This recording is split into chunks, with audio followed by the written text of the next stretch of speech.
Quando jovem e cobiçada fora parar nas mãos de um sujeito estranho. Com ele, por causa dele, ela entrou para o mundo do crime. Mas antes dele ser reprimido por levá-la por esse caminho, recebeu aplausos e aprovação. Separaram-se logo, ele arranjou uma mais nova. O sangue pode ter marcado o início de sua glória, embora ela nunca tenha se arrependido, também não se apegou a ele de tal forma que não vingou-se de maneira alguma daquele primeiro que abandonara.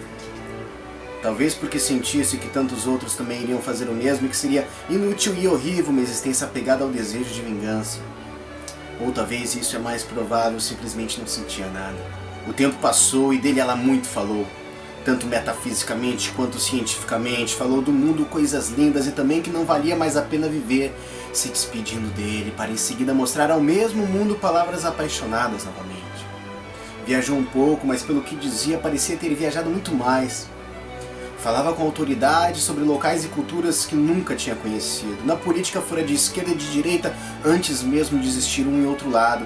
Dizem que andou também com os nazistas numa época, mas nunca se constrangeu por isso. E apesar de depois atacar veementemente essa ideologia, nunca se deu o trabalho de justificar o seu passado. Talvez por nunca ter considerado realmente o passado de sua própria existência, mas sim o passado dos outros. Fora tocada por homens, mulheres e até mesmo crianças que com seus dedos desajeitados brincavam de ser gente grande. Mas ninguém lhe dirigiu uma única palavra de censura por isso, por respeito, por medo, nada disso. O tempo continuou passando bem como o seu discurso.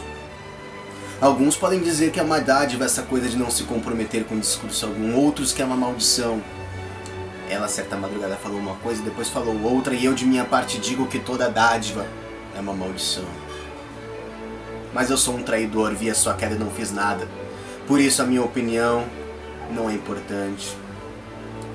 Em suma, esse texto não deveria falar dela por caminhos tão traiçoeiros. Enfim, esteve um tempo abandonada na chuva, no vento e no frio. Não creio que se importasse, pois nunca reclamou de nada, mas, pensando bem, seu silêncio pode ter sido um sinal de protesto, um protesto calado daquilo que jamais deveria calar.